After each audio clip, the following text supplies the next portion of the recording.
and get this started. I call the meeting to order. Yep. Calling the meeting to order. March 6th, Snoqualmie Civil Service Commission. Roll call.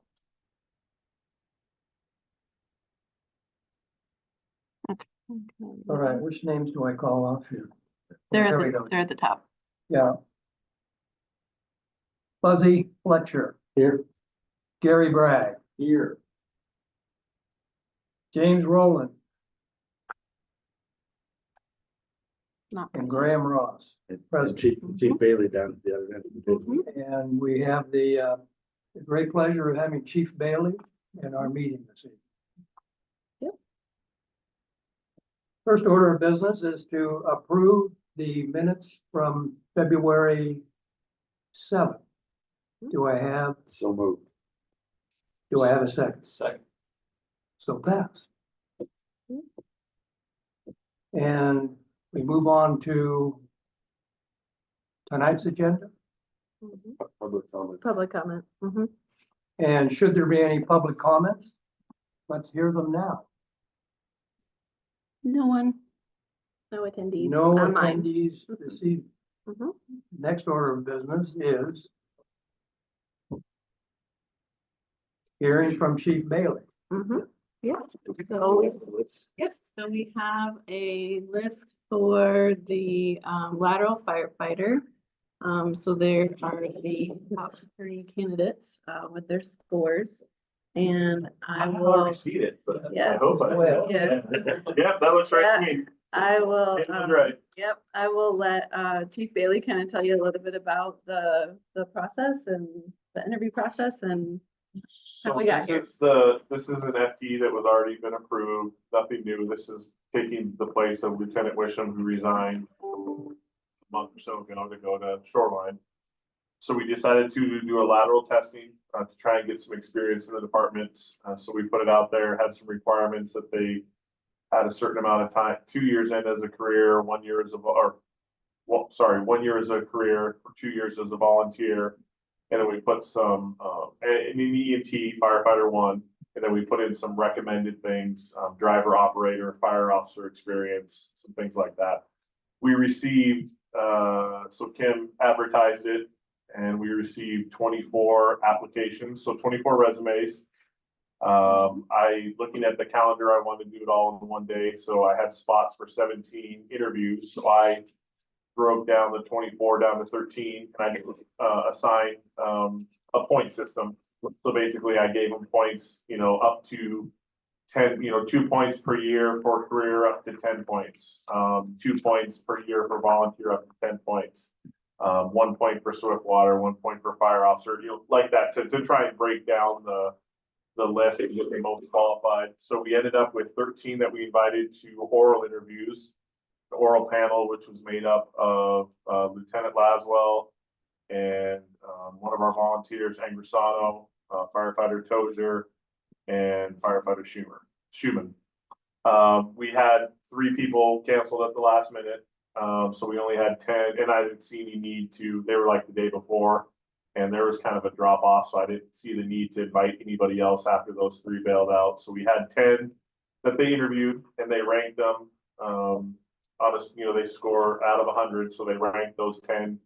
I think there was 10 questions, and they ranked them out of 100. So based off of that, I took 5 to do chiefs interviews. We also invited them along for a ride along. That's a process we started in COVID, right about that time, so that we could manage how many people did ride alongs. But we invited each one of the 5 to come to the station, do like a 4-hour ride along with the crew, just for a chance to us to get to know them outside the interview, them to get to know us.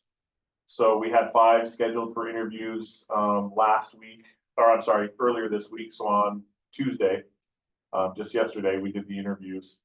I had 1 bail out at the last minute based on the ride along. He decided that it wasn't a good fit for him. So okay by him. So we had 4 people that we interviewed.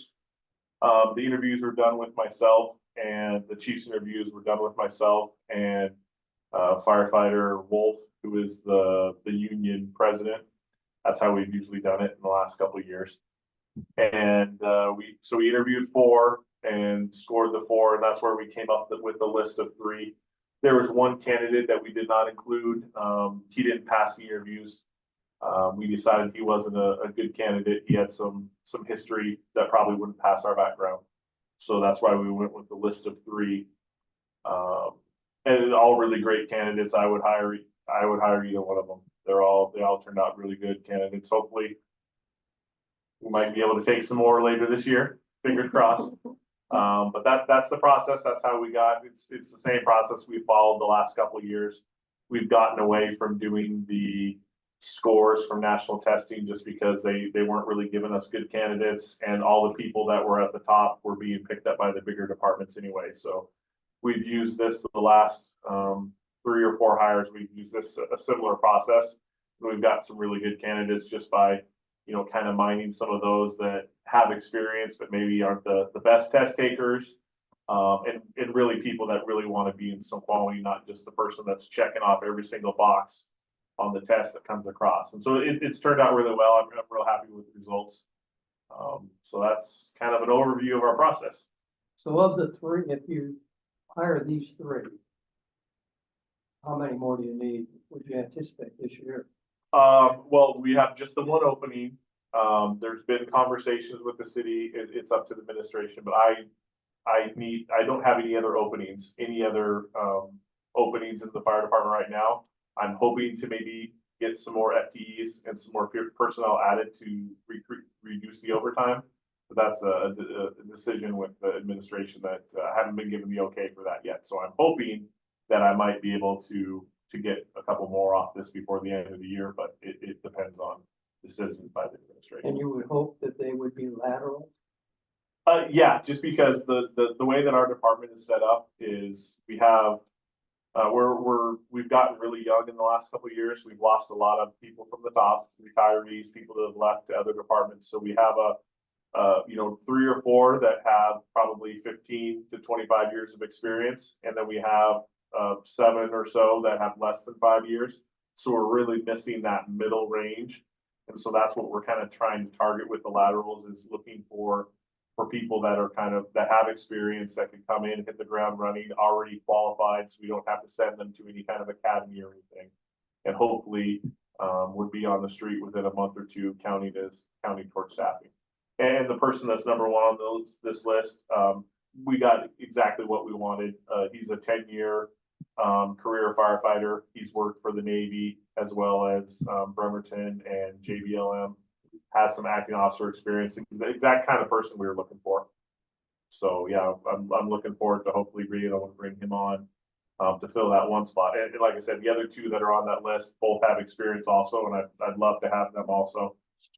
If given the chance, because I believe this list is good for a year, as long as there's still people on it. So yeah, if we have any openings later this year, I'd be able to slide those 2 right on in. I would take them in a heartbeat too. We got a couple of E5s, and the last guy I talked about was an E7. Gotcha. Yeah. If you could wave your magic wand, how many positions would you like to fill to lessen the overtime a little bit? I realize we're the city and you Right. with that. But I would say right now I would like to have 3, not counting the one that's filling the spot, but additional personnel. I would like 3 because that would give me 1 per shift, 1 more per shift, which would allow, because we have a 3-person minimum, and that would give us 5 per shift. Somebody would always be off for contracted days off and things like that. So that would give me 1 extra person per shift that would give us a little bit of a buffer, so that when somebody calls in sick, or we lose somebody through going to another department, or like we've had this year, we've had 2 firefighters out on disability for quite a while, that person would be able to fill in so that we wouldn't have any overtime costs. Depending on how many the city, I'm able to get from the city, there's other things I can do. There's other schedules I can use, basically overtime fillers to try and bring that down. But yeah, if I was able to get 3 additional, that I think that would really put us in a good position to bring down the overtime. And then the next step I would think would be down the road is another 3, so that we can staff both the engine and the aid car at the same time, because our call volume has really gone up. But that's pie in the sky, that's fingers crossed, that's where I'd like to get. Cause we really have gotten to the point where we need to have 2 rigs available. Yeah. But yeah, 3 would really help us out with our overtime, and bring that mandatory overtime number down and make people a little happier up there. Yeah. Well, good. At some point, there's a burnout rate too. Yeah. So to speak. Mhm. That's why Yeah, no pun intended. that's why we lost, Lieutenant Wisham. Okay. I mean, he did go closer to home, but he went somewhere where he was able to work a lot less hours and more money. It's hard to compete with that. Got it. Cool. So motions on the floor to approve the list? I just have one other question for, and shows my newness to this. Is there a written policy or procedure or part of the union contract that lays out the steps for hiring like this? No, it's all covered with the civil service. We've had the way that the rules, we do have a little bit of flexibility, so we can change it like we've done to pivot away. But yeah, there's nothing there are stuff in the union contract that talk about promotions and things like that, but for hiring of firefighters, it's all covered with the civil service. Are you looking for a motion, Mr. Chairman? Yes, I am. I would so move. And I'll second. So fast, Awesome. so good. Laterals are always a little more expensive. They are a little bit expensive, but if you look at he's replacing a lieutenant that was making top There you anyway, go. so the budget's not taking a hit. Right. But we really, like I said, with the way our department works, and we don't have, bigger departments, they have the ability to send people to academies and pay them for a couple months while they train them. We don't have that, so that's why we look for people that have experience, that already have the qualifications, that have already been through the academy, so that they would be ready to hit the door running. And we do like a month of days to kind of teach them how we do things. And then they're on shift for a month. And then after that second month, they start counting toward overtime, or they start counting toward staffing to where we're not backfilling their shift with overtime. It takes 2 months to get them fully, counting the staffing. All good news. Yeah. Good work. Can adjourn the meeting. That's it. That's all we got. Motion to adjourn, So moved. Second. so done. All right. Yeah, good. That was cool. I didn't think you were gonna